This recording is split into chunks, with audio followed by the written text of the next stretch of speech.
libraries, and we are going to get started. I'm Ray Pun, one of the co-conveners for the ACRL International Perspectives on Academic and Research Libraries. My collaborator and other co-convener, Megan, I'm not sure if she's here. She's based in NYU Abu Dhabi. She's the other co-convener. I'm at Fresno State, and one of the interesting things about Fresno State is that we really focus on a lot of international initiatives and support for our international students, but also global projects and programs. And so I thought this was a great opportunity to bring in a few folks who have done some work in Central Asia, which is interesting, really, really interesting area that a lot of people might not be familiar with. And there's a lot of great wealth of research, resources, and engagement that's going on right now that we'll be highlighting today. And so for my own experiences, I just want to share that I actually had the chance to be there sometime 2 months ago, actually, in May, and I was there for a research project. So I was sponsored by the Chinese American Librarians Association. They had a research grant, and also my own university had a provost research grant. And I was working closely with several partners at my institution at Fresno State, which looked at study abroad programs. How do we send students over if they were interested? How do we get students to come to Fresno State? Looking at the international student interest. And also for my own interest, doing some trainings and workshops, working closely with Jyldyz, who's one of our speakers. She'll introduce herself.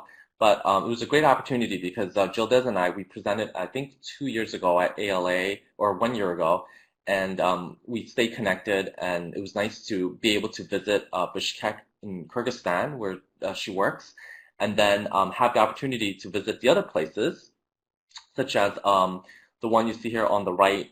This is Astana. I was able to spend some time there just to go to the University of Nazarbayev and speak to some of the colleagues there, and then spend some time in Uzbekistan. So this was about like 3 weeks in about 2 months ago. So I thought this was a really fascinating experience, and I'm writing my experience for publication, and I'm doing this webinar and bringing in folks who have done other really exciting things. And I spent the most time in Bishkek, which is the capital of Kyrgyzstan, and I spent about like a week just going to the American University of Central Asia and meeting with folks. It was sort of like an informal, sort of informal meeting trips that I would say, but it was just well worth it for me to bring back that information for my university. So now this webinar will cover other people's experiences in Central Asia, and we'll give you some ideas what they've been working on and more on the cultures and the research experiences and other exciting things that you'll see. So if you have any questions, feel free to type in the chat box. We're pretty informal, and this is a good way to cultivate a community of people who are interested, librarians who are interested in this region and international issues and so forth.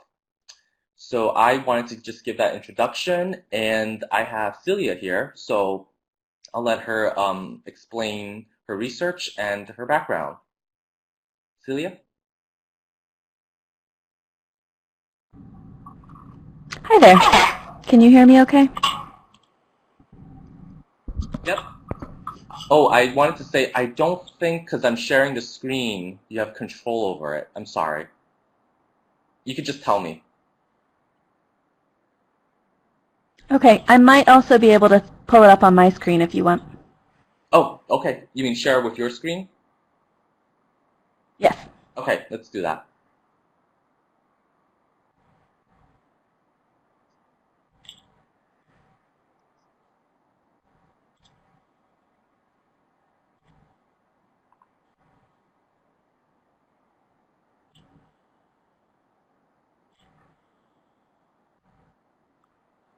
Okay, can you see that okay?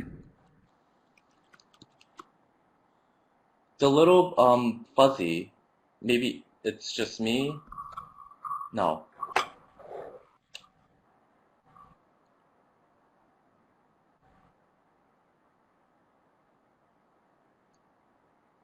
It's just a purple sort of, I don't know, patterns? No PowerPoint? Okay. Let's go back and do it with you then. Okay. No problem. So do you want to sign out of this? Yes.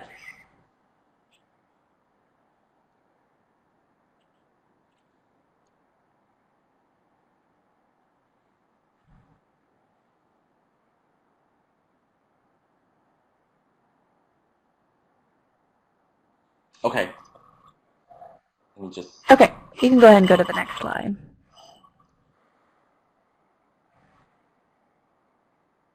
So I wanted to start with a little bit of background about myself.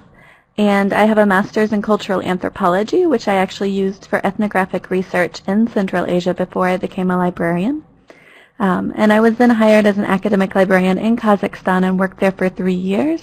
And that led to my final MLS project, which was on faculty and student needs in Kazakhstan. And then similarly, I looked at librarian professionalization at a government academic library in the same city, so also in Astana, where Raymond was. When I returned to the U.S., I then started looking at students who study abroad and how they use the libraries back home, and I'm now looking at community use of academic libraries in the U.S. And so it's just been a variety of projects, but they've all had a common theme. And my focus has been not just on asking people questions, you know, how did you use the library, but trying to look more broadly at how they live in the social environment and how that impacts their relationships to libraries. And I'm just going to kind of go through some of the things I think are important in a research process by giving examples from my own research. So if you could flip the slide.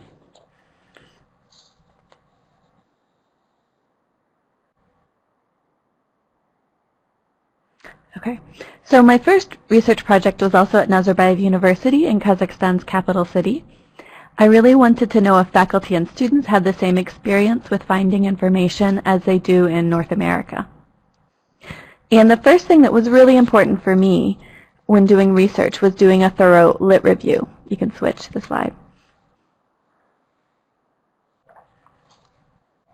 For me, it didn't make sense to come up with a whole new project without reading up on the country and its culture, on the institution, and on any library literature that would relate to the research topic. So my advice is to read everything you can first if you think about doing research. Take notes on anything that doesn't make sense, what doesn't fit your experience, or what you're curious about. And once you've done that, hopefully you'll see some areas that nobody else has looked at or haven't looked at in the way you would. In that way, you're not just copying somebody else's project at your institution, but you're really designing something new. And so for this project, I was looking at if faculty and students had that same experience. I found a lot of articles on faculty research in America and on students and how they approach their papers in America, but I didn't have anything good on how faculty do research once they're expats in another country, or what challenges students might face in Central Asia. Go ahead and flip to the next slide. So my next challenge was learning to ask the right question.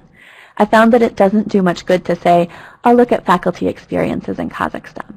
That's really broad. So I started getting specific. I asked things like, what are the challenges that faculty face in obtaining information in Central Asia? Is that different from in America?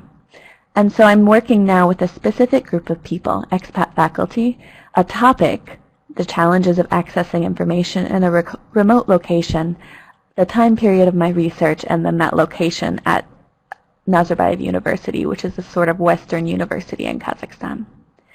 And my reason, in part, was nobody's done this before, but that's also not a good enough reason necessarily for research. So my other reason was that we couldn't support English-speaking faculty until we knew what obstacles they faced. And so that's not a perfect question in itself, but I found that it was a place to start. Next slide. So from there, I wanted to choose a method, and I had several options, kind of as an ethnographer. I immediately gravitate towards these kind of methods, which means trying to get more deeply into a cultural context than just throwing out a survey or an interview. But like most library researchers, I don't have a lot of time. I can't afford to live among the faculty like a native for a year. So if I'm honest, I'm using what Andrew Asher and Donna Lanclose called ethnographish methods. It's kind of like the same methods, but without the deep immersion into a place, the insightful questions that build over time, and really getting into people's habits and perspectives. So I felt like this was important to get clear, that very little qualitative research in libraries is actually ethnography. See here. Sorry, do you still see the slides? No. Oh, it kicked me off. Sorry about that. Let me do this again. I don't know what happened. Okay. There we go.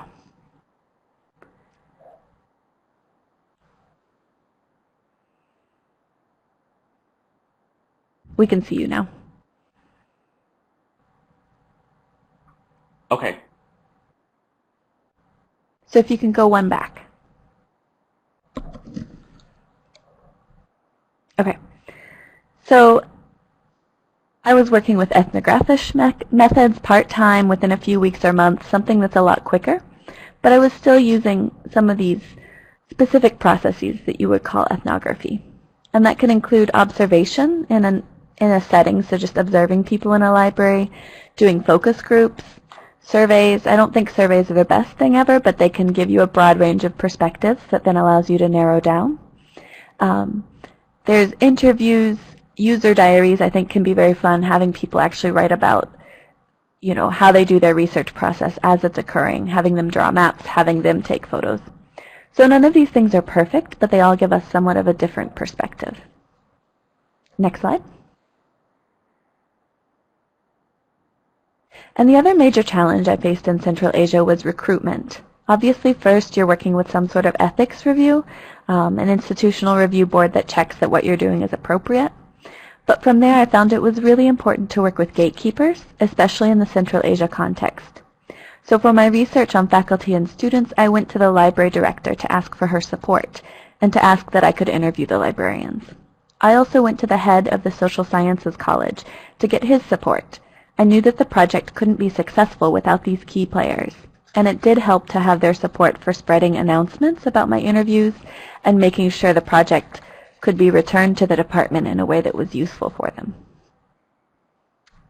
Next slide. Of course, that was a Western institution and most people spoke English. So here you see the National Academic Library in Kazakhstan, which operated by a very different set of rules. When looking at how librarians there got into librarianship, I went to our boss at the Western University first and used her connections to get approval from the head of this National Academic Library. From there, I was given a specific contact who would check on our project and introduce us to the librarians.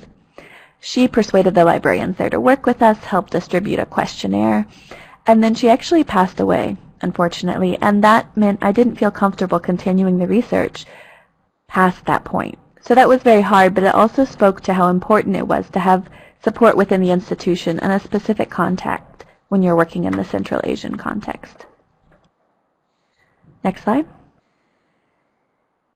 And one of the major themes that developed when I interviewed faculty was that of scholarly workarounds, so the ways that they dealt with limited access to information.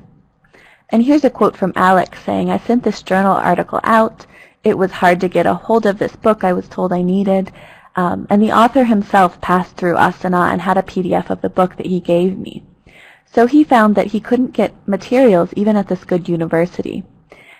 And it was only when he made direct contact with the author that he could get a copy of what he needed for his research in Kazakhstan." And that's a great quote, and it made it into my final article. Next slide.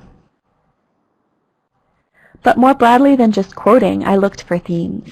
And I found that expatriate faculty had common strategies for getting papers, such as asking for favors of friends, finding linked PDFs on Google and Google Scholar, using old logins or friends' institutional logins in the US, importing physical books. People even talked about having care packages sent from their family in the US with scholarly books or buying abroad, and then illegal downloads, piracy, books on my hard drive, which I should not talk about.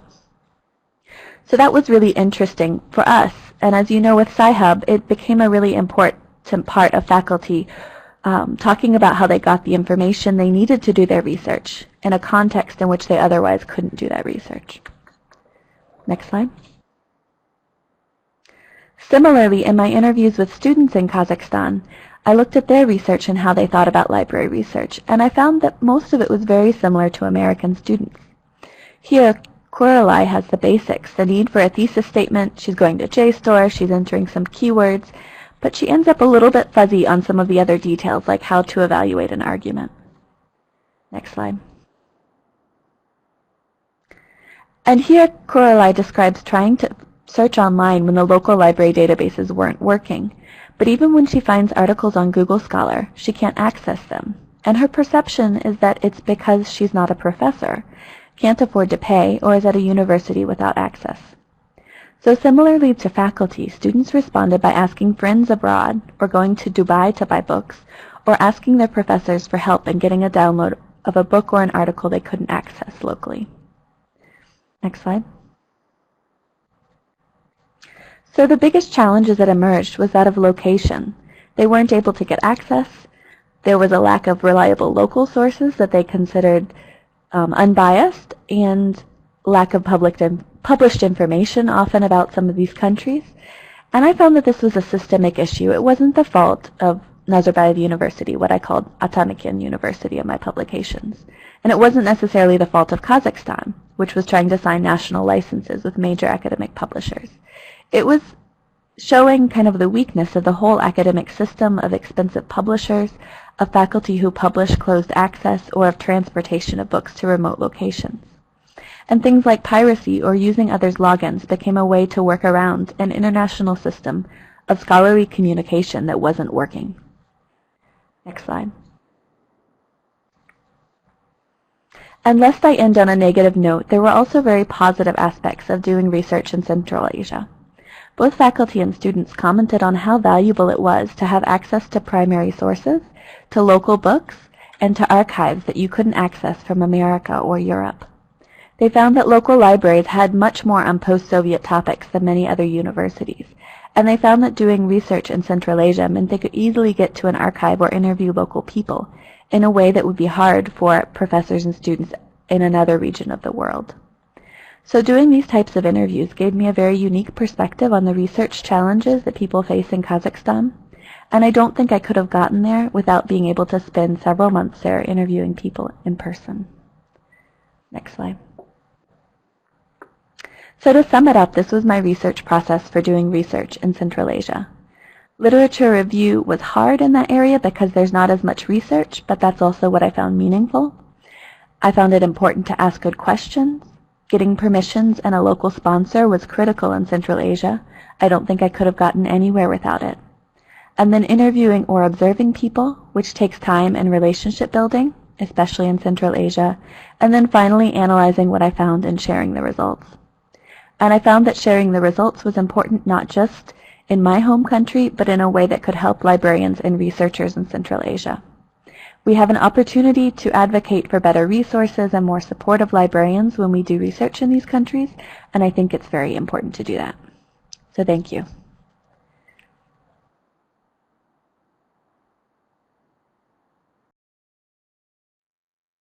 Thanks a lot. So if there are any questions, I'm just going to go through the chat box. I don't see any questions. We can sort of move forward. I have the slides right here, Anita and Jyldyz, so when you're ready to speak, just go right ahead. Great. Can you hear us? Yep. Hello, this is Jyldyz. Yes, we can hear you. Great. Thank you so much for the invitation, Ray, to be here today. I'm calling in from Virginia, and Jyldyz is calling in from Bishkek, where it is about almost 10:30 in the evening. So, Jyldyz, thank you very much also for joining us. We're not so much talking about research today, but we're talking about a partnership that we formed a few months back. And I'll just ask you to go to the next slide, please. So Jyldyz and I, my colleague Jyldyz Bekbalaeva is the library director at the American University of Central Asia. Jyldyz, would you like to introduce yourself a little bit? Yes, thank you for inviting me to participate at this panel. Yes, I am a library director at the American University of Central Asia, which is a U.S. model liberal arts institution in Kyrgyzstan, but we serve the whole Asian region. Yeah, my experience with 15 years of work. I joined this university in 2015. Jyldyz, sorry, it's a little hard to hear you. Can you just repeat it again?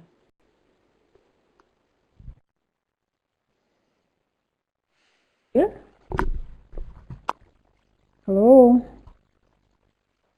Yes, can you just say what you said That's again? better. Okay.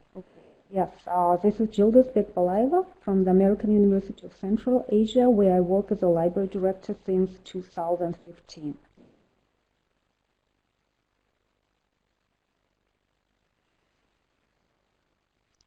That's a lot clearer. Thank you. And my name is Anita Walz. I'm the Open Education, Copyright, and Scholarly Communication Librarian at Virginia Tech. Next slide, please. We actually know each other from graduate school, and it was really fun when I got an email from Jyldyz saying, why don't you apply for this program? We'd like someone with your expertise to come and spend a little bit of time with us. So both of us graduated from the University of Illinois at Champaign-Urbana in the Giftless program many years ago.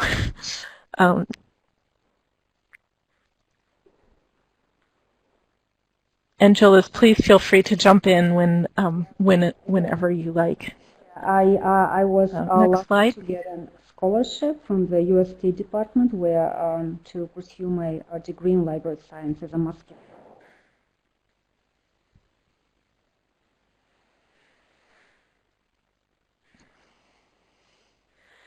So Jyldyz invited me to apply to the Fulbright Specialist Program. This is not the year-long or semester-long program that is the Fulbright Scholar Program. This is a 2 to 6 week program for professionals and academics in various topic areas who want to serve abroad. You apply. Your application is peer-reviewed. It requires many essays, your CV, and then you are either accepted on the roster or you're not. You're not really guaranteed a placement, but you're on the roster for 5 years, and then you're off. So I was really grateful to be accepted and to be matched with Jyldyz, and to spend really 2 weeks with her, spending most of the time in Bishkek. But let's tell you a little bit first about Kyrgyzstan before we go too far into this. So next slide. Thank you.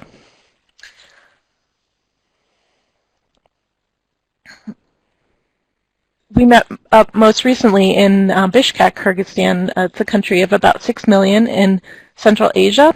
The Kyrgyz Republic borders on western China with Kazakhstan on the north and Tajikistan and Uzbekistan on the south and the west. Next slide.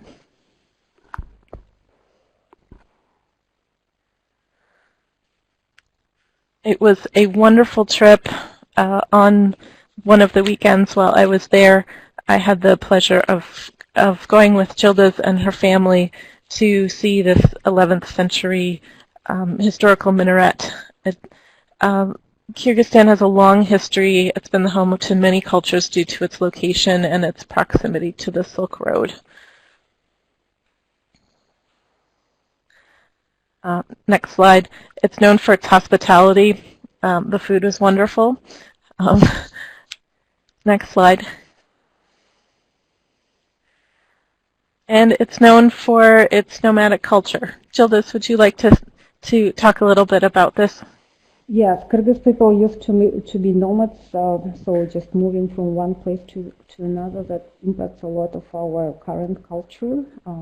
So the country itself is very mountainous. Over 94% of the territory is mountains. If you're wondering, these pictures are the inside of a yurt, and you'll see the symbol of the I don't know what they're called. The symbol in the center of the yurt is actually on the Kyrgyz flag. This is really important. Sorry? That is called tunduk. Yes, it has a very symbolic meaning for Kyrgyzstan. So Kyrgyzstan has this really long history, very rich culture, many traditions. If you go to the next slide, you can see some of the visual representations of these things. Some of these traditions include falcon hunting, the celebration of an epic poem and its hero, Manas, in the upper left-hand corner, the wearing of hats, so kalpak for men, which is very typical for men and boys to wear, and ornate bridal hats for women. Some of the less visible cultural traditions extend to food, who eats which cut of meat, family, particularly the status of women and the meaning of marriage, religious practices, practices of hospitality, matters of etiquette, and so on. I found it to be a really warm culture, and I really enjoyed being there. It was short, but I really enjoyed being there. Jyldyz, is there anything you'd like to add about the cultural aspects? I just want to focus on our women leadership. Yes, women are really strong in Kyrgyzstan, so they lead families, they work, so they take a lot of leadership, and that also is reflected in the political system, as well as cultural institutions, especially libraries. Mm-hmm.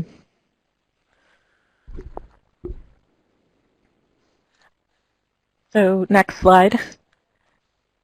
As Jyldyz mentioned, Kyrgyzstan is very mountainous. If you switch to the next slide again, you'll see what some of these mountains look like. It's quite beautiful. Kyrgyzstan is also, next slide please, also one of several Central Asian countries to declare independence from the now former Soviet Union. Declared its independence in 1991, and it's the only one of the stands to embrace a democratic government. Much of the evidence of the recent past can be seen in building styles, where you see Soviet-style apartment houses, very ornate government buildings in the downtown area. Some of these are markers of the recent past and the quite recent independence. Next slide, please. And there's a legacy in libraries where the former Soviet history is also seen. Jyldyz, would you like to explain what's happened with regard to the status of libraries? Because we were part of the Soviet Union, so country's economy, infrastructure, social and educational systems were established in Soviet era. This includes libraries as well, so we have a very wide network of over 1,000 public libraries, over 2,000 school libraries, and about 100 university and special libraries. So public libraries report to the Ministry of Culture, while school and university libraries are under Ministry of Education. And what I noticed with regard to libraries is that there is a lot of funding for. There are very beautiful buildings. There is funding for professionals and for salaries, but oftentimes there's not a lot of money for collections. There isn't money for professional development, and these are some of the challenges I think are maybe typical of a post-Soviet country with regard to investment in libraries. There's a question here. Does that have any important implications? Some libraries under education and some under culture. Jyldyz, do you want to yes, respond to that? It's basically it's about funding, because public libraries are characterized as cultural institutions, so they report to the Ministry of Culture and they get all the funding through that ministry, while schools and university libraries are part of the education system.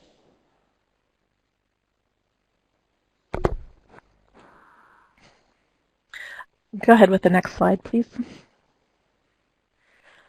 Most of the time we spent in Kyrgyzstan, in Bishkek, the capital of Kyrgyzstan, has a population of almost 1 million. And next slide, please. It's a city of contrasts. It's a modern city. It has modern problems like traffic and pollution. It has modern luxuries like electricity and washing machines. It also maintains many of the markers of an agricultural country, sometimes with cows visiting campuses and places to buy the freshest almonds and other produce that you've ever tasted. So it's a really interesting mix of old and new. Next slide, please. As a result of embracing democracy and private ownership of assets, as well as capitalism, I was really amazed with how much active construction there is in nearly every part of Bishkek. Next slide, please. But let's talk a bit about the university and the work that we did there together and what's come of that since then. Jyldyz, would you like to introduce AUCA? Yes, so yes, and with talking about construction, so our campus is still new, so we moved to the new building in 2000. The university itself was established in 1993 as the Kyrgyz American department within the Kyrgyz National University. So gradually it became a university of Central Asia. So right now we offer about 20 undergraduate and graduate programs. So we are accredited with the U.S. Middle States through our partner in New York, Bard College. So we issue dual degrees for some of our programs. So the university, the current FTE for the university is around 1,300. Our student body is very international, so we have students from all over Central Asia and from some other neighboring countries. And that also reflects in our faculty body. So I would say we have 50% of our faculty are international. So this makes the library, this leaves the library with the task to serve this diverse community of AUCA. So the library is quite, it's small. We have a team of 7 people right now serving the whole university.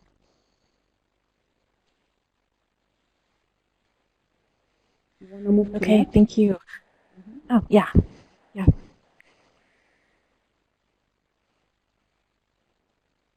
Next slide, please, Ray. Thank you. So my charge as a Fulbright Specialist Fellow was to assist the library in establishing some strategies, some policies for promotion of open educational resources. AUCA Library was really interested in fostering open education practices among faculty. They wanted to build networks among faculty, but also among the groups that support faculty in their institution. So a lot of the work that I did was tying together some of the things that I've learned as an open education librarian, questions about copyright, questions about sustainability, questions about Creative Commons. How can we pull these things together to serve the institution, to serve the students, and to serve the faculty? This required, go ahead with the next slide. This required, oh, something wandered on that slide, getting to know the national and institutional context, which were actually quite different than where I work. As you know, AUCA is much smaller, which in a lot of ways made this much easier.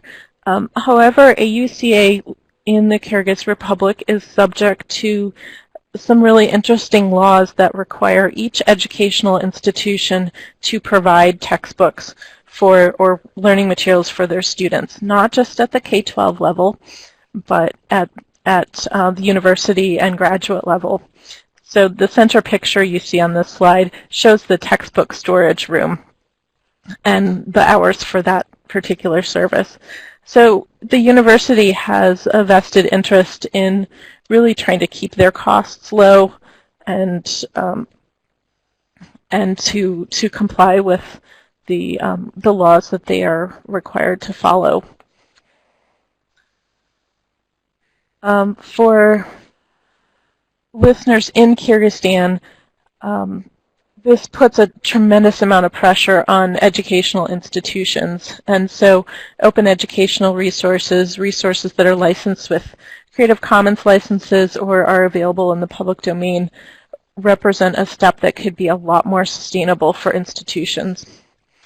Some of the things that I did at AUCA were pretty similar to what I do at my home institution.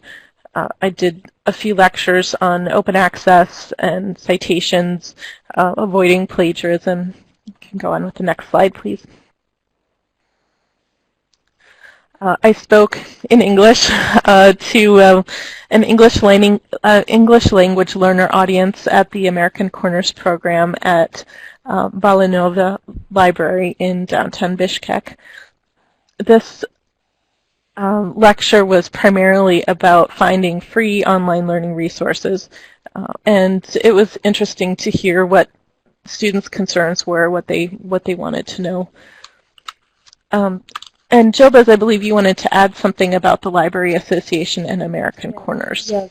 Yes. I would like to add that we have a very strong library association in the country, which includes all types of libraries. So and like each time we have someone visiting, like Anita came to share her experience, we also feel like it's our responsibility to make this impact, like bigger impact to the wider library community. So it was important for us to have Anita not only stay at AUC and work with our faculty and students, but also to go out and reach out to like wider audience that included public libraries and other university libraries as well. Okay, so next slide. I gave a lecture at Manas Kyrgyz Turkish University. This was really interesting for me because the form of pedagogy that is most comfortable in this university is very much sage on the stage. And as much as I tried to get this group of faculty to talk, they wouldn't talk until we were completely done. So this was really eye-opening for me in terms of understanding how different cultures, perhaps different institutions may emphasize different types of teaching. And you can see, go ahead. Yes, sorry. If I can add here is that there are a lot of effort to build cooperation among university libraries here in Kyrgyzstan. And in many other countries we have similar challenges, like need to consolidate our efforts and resources. There is a great need for professional development opportunities. At AUCA is the American model university, so the language of instruction is in English. So this mandates most of our library resources to be in English. And due to this, our main partner libraries in the country are those universities where the instruction is in English. And Manas Kyrgyz Turkish University that Anita is talking about is one of them. So it is also highly important for us not to share our physical or electronic resources, but also to share expertise or expert assistance that we are getting. So in this case, Anita's visit really helped spread the word about OER movement to other universities, but also helped us strengthen the collaboration with this particular university. Yeah, so this particular presentation was about openly licensed materials for teaching English and for English in specific topics. And it was a brand new concept for most people. It was fairly bewildering for a lot of people who wanted to engage with it, but some told me that we can get into whatever we need online. Why is this important? And so some of the issues I think that Celia raised are present here with regard to how faculty respond to environments where there is not enough access. How do you get the kind of content that you need to teach your courses or to do your research? Next slide, please. So while I gave a number of lectures at AUCA and elsewhere, my role at AUCA was primarily a combination of consulting, creative problem solving, coaching, advocacy, and listening. I realized that the most important investments that I could make were investing in people. And I worked to meet all sorts of people in the situations where they found themselves, to understand their goals, their concerns, their ideas, what they wanted to achieve, and to help them to get there. It was pretty humbling to leave my agenda at the door, but I think it was best for me to realize I'm here for a little while. I will go, and they will, the people that I'm working with will remain here and need to be able to implement or to find a way for a way forward for the things that they're working on to be able to fit. And I think I was pretty well received because of it. I really felt like it was a collaborative process. It was built on friendship and respect and mutual understanding, but with really an eye toward let's help you get where you need to go. So it was, I think it was a really wonderful, kind of experience. Okay, I see a couple questions in the chat. Are they aware of and using institutional repositories such as OpenDOAR? I don't know. Do you want to answer that, Jyldyz? Yes, of course. Yes, we do use open institutional repositories. We also kind of are now redesigning or upgrading our disk space, which we call Electronic Library of AUCA, where we also store like works and publications by AUCA faculty and staff. Yes, we are aware of this. So I think we did talk when I was there about some of the questions people had about, well, why should I upload my work? Why should I share? And that's a problem here in the States, and it's likely a problem as well there. People really valuing their work, valuing student work, realizing that somebody really might want to read your thesis. And I think those kinds of values and people acting on them are really important to further the flow of scholarship within Kyrgyzstan as well as outside of it. Okay, so the final panel discussion Jyldyz organized, and would you like to talk about the two other speakers that you invited and their areas of expertise? Yes, so the final panel took place on April 27th, and it was one of the main events of the whole program. So we started preparations long before, jointly with the Soros Foundation in Kyrgyzstan, which is a branch of the Open Society Institute. So the whole idea was to raise people's awareness about open education practices and OER movements, with the focus on projects that are going in Kyrgyzstan, and also to highlight the recent copyright reform.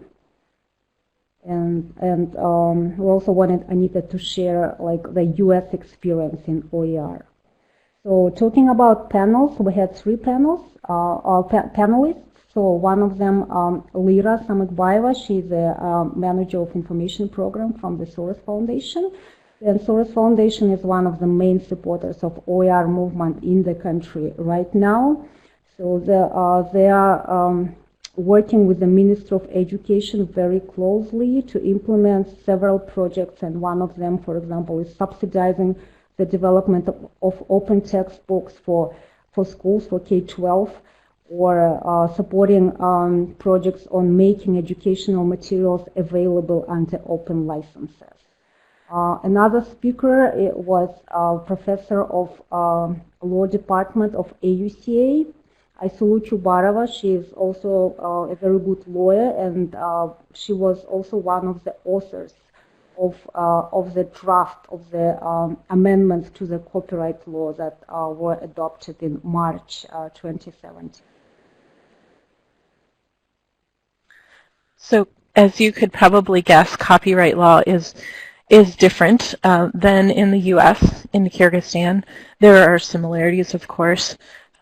There were quite a few things that really made my head spin with regard to how libraries could be involved in sharing in copyright material. In particular, Kyrgyzstan is a signator of the Marrakesh Treaty, which allows cross-border transfer of educational content that is modified for accessible use. So it could be a book in Braille. It could be some videos in copyright materials that are somehow transformed so that they're more accessible for a particular population.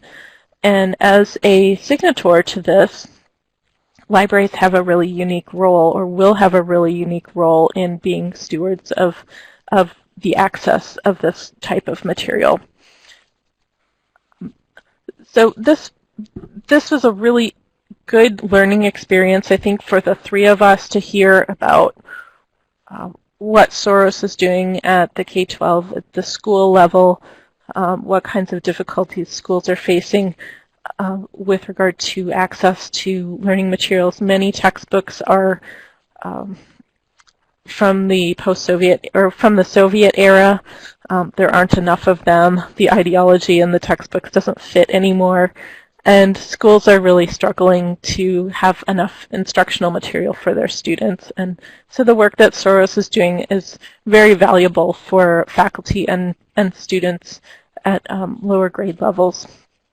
And then the work that is being done with regard to copyright is also interesting. Jyldyz, do you want to talk about some of the definitions of fair use that are implemented? Yes. So they're talking about copyright reform. I think it was a really good document that was, and the amendment that we have now gives us flexibility in using in referring to fair use, as well as in adopting Creative Commons licenses. So the way the amendments are phrased, so now allow us, to use this, and within this copyright legislation right now. Also, as Anita mentioned, we ratified, and the bill on accession of the Marrakesh Treaty was signed. So basically, starting August 15th, we are members of this treaty, and we can. Which gives, again, the flexibility for libraries to provide accessible copies of materials for blind or otherwise print disabled people. So these are three main points that new amended copyright legislation now includes. And as a librarian, I'm very, very happy for that, though there are some things that are still, we are trying to figure out for ourselves in terms of providing, providing copies that, and to protect the further duplication of those copies, or further copying of them. So some mechanisms on how to comply with the copyright, but also how to provide those accessible copies. Yeah. So this is a really interesting area. Next slide, I think. Since then, and perhaps I'll cover the first point and you can cover the second too. AUCA, while we were there, decided we want to run a pilot. We want to run a pilot program on open textbooks, and I didn't know which ones they were going to choose, but we came up with a list of courses, and I mapped some options to those courses. Open textbooks, open educational resources, and so they selected two, psychology and sociology. Yeah, basically, we from this list we suggested more than these two titles to the departments with the idea of introducing open textbooks for several introductory courses starting fall 2017. So, but yes, for now we have a really strong interest from the Department of Psychology and Sociology in adopting and trying to use these books in the fall.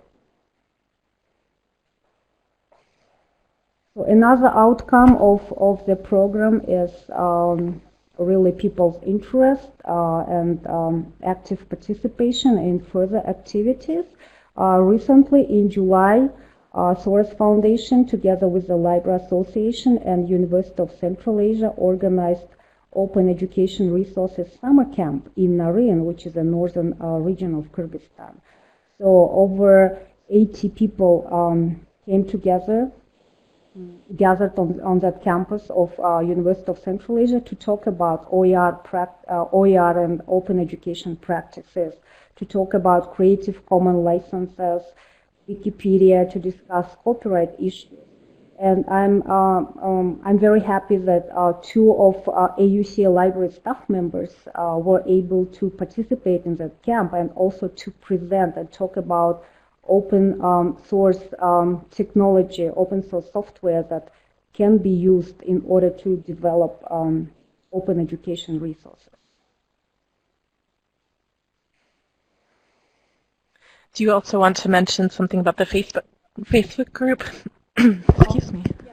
Yes, on the slide, which in the circle, which is OER, and then it's in Kyrgyz. Basically, it says OER Açık Bilim Veriyor Resursları. So there is a special Facebook group, which is maintained by the Soros Foundation and the Library Association. So it's a very active group of people, of education practitioners, faculty members, librarians, who share information about OER movement in Kyrgyzstan and internationally. Great. Next slide, please. We are also embarking together on two different research projects. One is a handbook on OER for Kyrgyz educators. The second one we've made a lot more progress on. I apologize, I'm suddenly getting a scratchy throat. Do you want to talk a little bit about the research project while I get a cough drop?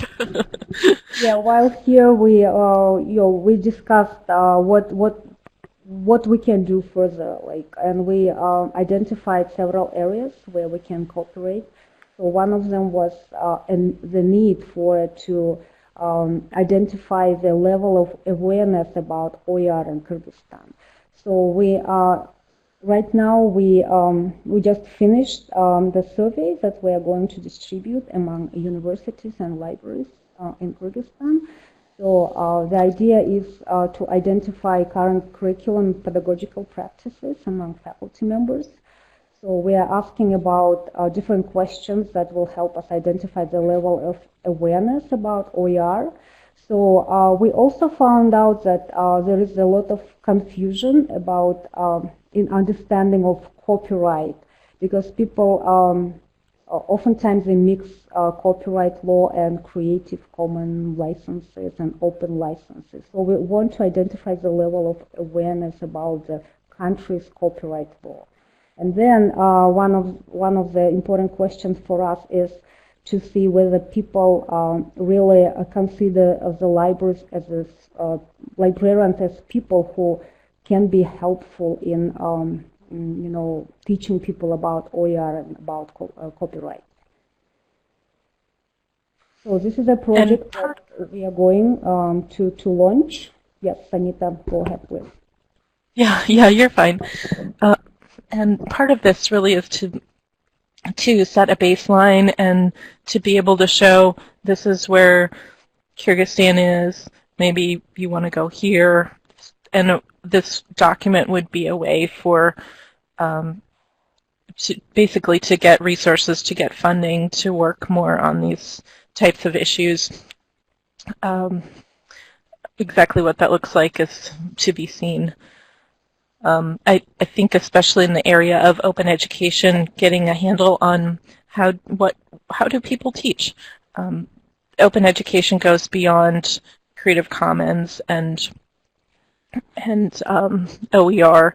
It has a lot to do with student agency and students creating things, and we suspect that that's not happening very much, but we kind of want to know where is this happening? Is it happening? Are people wanting to do some more innovative things in the classroom or not?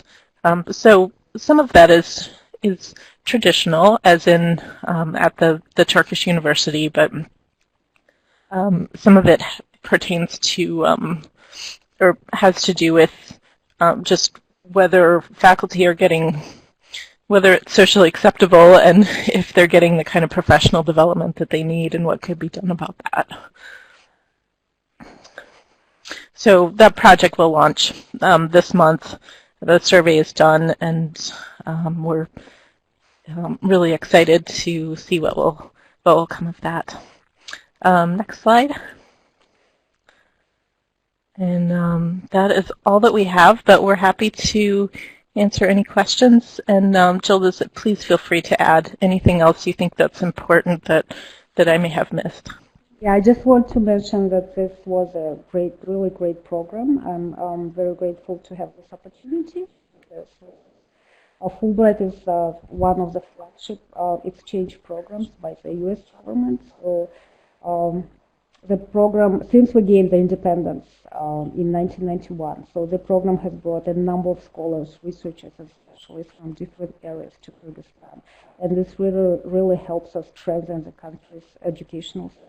So I just want to thank Anita for taking her time and working with us. Oh, this is great. Thank you, Jyldyz. My pleasure. And Anita. Yeah, particularly, for putting this together, really informative, especially those who are interested in OER.